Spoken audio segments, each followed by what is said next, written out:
Hey everyone, and welcome back for another deep dive with us. This time we're going to be tackling U.S.-China relations. It's a topic that seems like it's always in the headlines these days, right? So we're Always. going to try to Yeah. unpack, what's really going on beneath the surface? And we've got a really fascinating piece from the Global Times to help us do just that. And, if you're digging these deep dives into global issues, hit that like button and subscribe and all that so you don't miss any future episodes. So what's really cool about this Global Times piece is that it highlights this, almost like a tug of war happening between what's going on at the political level and then what's happening organically between everyday people. Yeah, it really is like you have these two parallel universes existing at the same time. So on one hand, right, you have the political sphere, where the narrative, especially coming from certain US politicians, has been pretty negative towards China. But then on the other hand, you have this whole other world emerging on social media platforms, and in particular on this Chinese app called RedNote. And on RedNote, you see Americans engaging with Chinese citizens in a Mm. really positive way, really challenging those preconceived notions that they might have. So tell me more about this RedNote phenomenon. What's going on there? What kind of interactions are we talking about? Well, the Global Times uses this really interesting term, information cocoon, to describe the bubble that a lot of Americans have been living in with regards to China. So it's this idea that, they've been fed this particular narrative, and often it's a negative one, and it's created this kind of limited and distorted understanding. But then they stumble onto RedNote, and suddenly they're exposed to this whole different reality. It's like they're stepping out of the matrix, right? They're seeing the code for the first time. Exactly. And it's not just about seeing a different perspective, it's about experiencing it firsthand through these genuine interactions. So we're talking about Americans and Chinese citizens connecting on a human level, sharing memes, helping each other with homework, offering advice, discussing, things like budgeting across continents. It's pretty remarkable. That's wild. It sounds like this app is almost single-handedly like dismantling these stereotypes and building bridges in the process.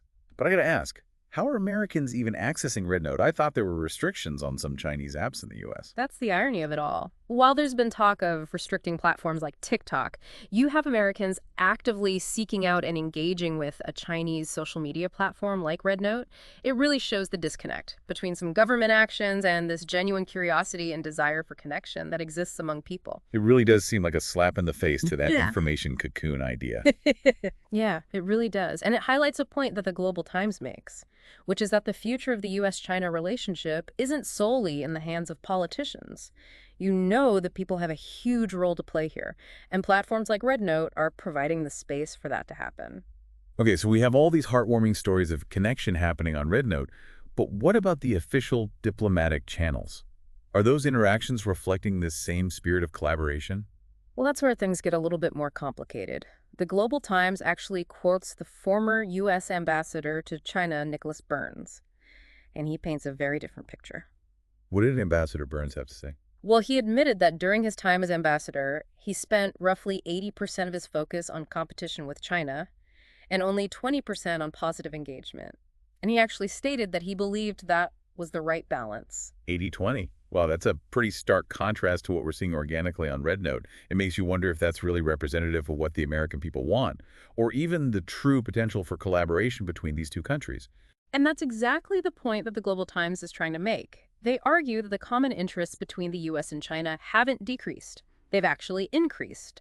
And they point to the actions of everyday citizens as evidence of this growing desire for understanding and cooperation. So you have this top-down approach that's very focused on competition, and then this groundswell of people who are actively seeking connection and understanding. It's a fascinating paradox. Absolutely. And this tension is heightened even further when you look at the rhetoric coming from some political figures, particularly those that continue to push this negative narrative about China. You're talking about people like Marco Rubio, right? I remember the Global Times specifically mentioned him in the piece. Yeah, exactly.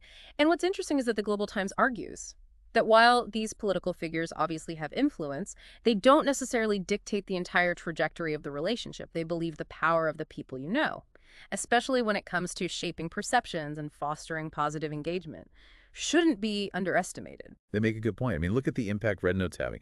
It's like a cultural exchange happening before our eyes, despite all the political noise. Right. And the Global Times points to other examples of this cultural exchange, too, like those American children singing that Chinese song, Ru Yuan, that went viral, or the popularity of that game Black Myth Wukong among American gamers. They're using these examples to show that the interest and the connection is there, despite what some politicians might be saying. It's like a reminder that there's this whole other layer to the U.S.-China relationship, one that's being driven by genuine curiosity and this desire to connect with another culture. And that's a powerful thing. Speaking of powerful, I remember reading about that American RedNote user who went viral for saying they felt like they were undoing decades of U.S. propaganda simply by interacting with Chinese citizens on the app. It's like the testament to the impact these individual connections can have. Yeah, it's a perfect example of what the Global Times is advocating for. They're calling for the U.S. to look beyond these hawkish politicians and recognize this ironclad foundation of interconnectedness that already exists between the two nations. It's not just about economics or politics.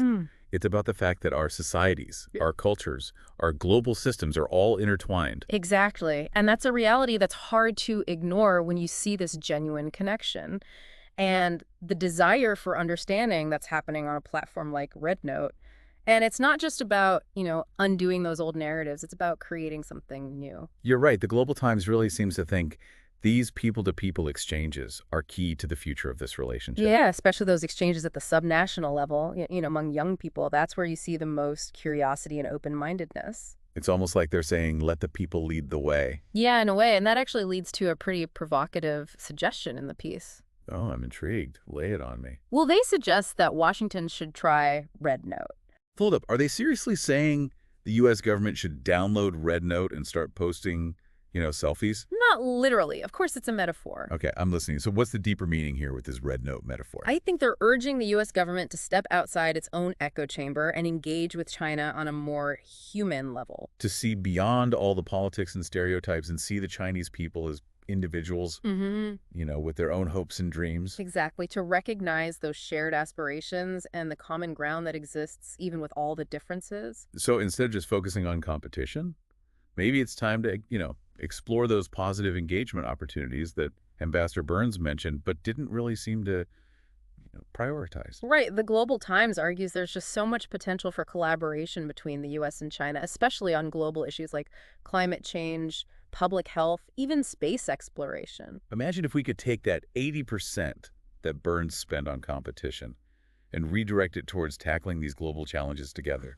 That's a compelling thought, right? And it raises a big question for everyone, not just policymakers. What's that? Well, if RedNote is this, metaphorical bridge between the American and Chinese people, what other ways can we as individuals contribute to building those bridges? How can we create more understanding and connection? It's a challenge worth taking on.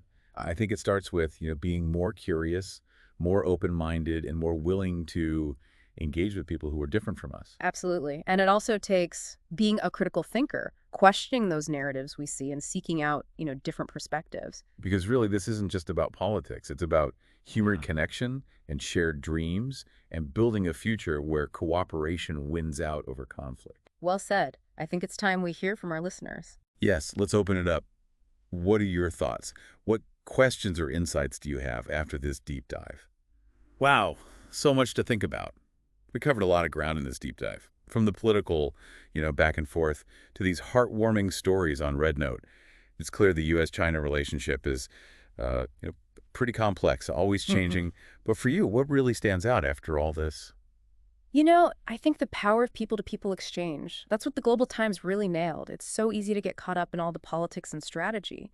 But it's the connections we make, person to person, that can really change things. It's a good reminder that diplomacy isn't just something governments do. It happens every time we choose to engage with another culture, try to understand, where they're coming from. Exactly. And that's why I think that suggestion from the Global Times, that Washington should try RedNote, even though it's obviously metaphorical, it's a good challenge to all of us.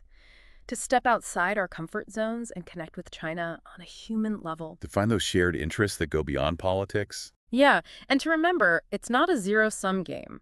There's room for competition and cooperation. Finding that balance is key. Absolutely. So for our listeners out there, have you had any experiences that changed how you see China, online or in person? We'd love to hear your stories, your insights, and your hopes for this, complicated but important relationship. And hey, if you're feeling adventurous, check out RedNote. You might be surprised what you find. I never know, you might even make a new friend across the ocean. That's really what this deep dive has been all about. Beyond the headlines, beyond the political noise, there's a human story here, a story about connection and curiosity. And the potential for something really amazing. So let's keep exploring, keep asking questions, keep building those bridges. The future depends on it. Thanks for joining us for another deep dive, Until next time, stay curious. and keep diving deep.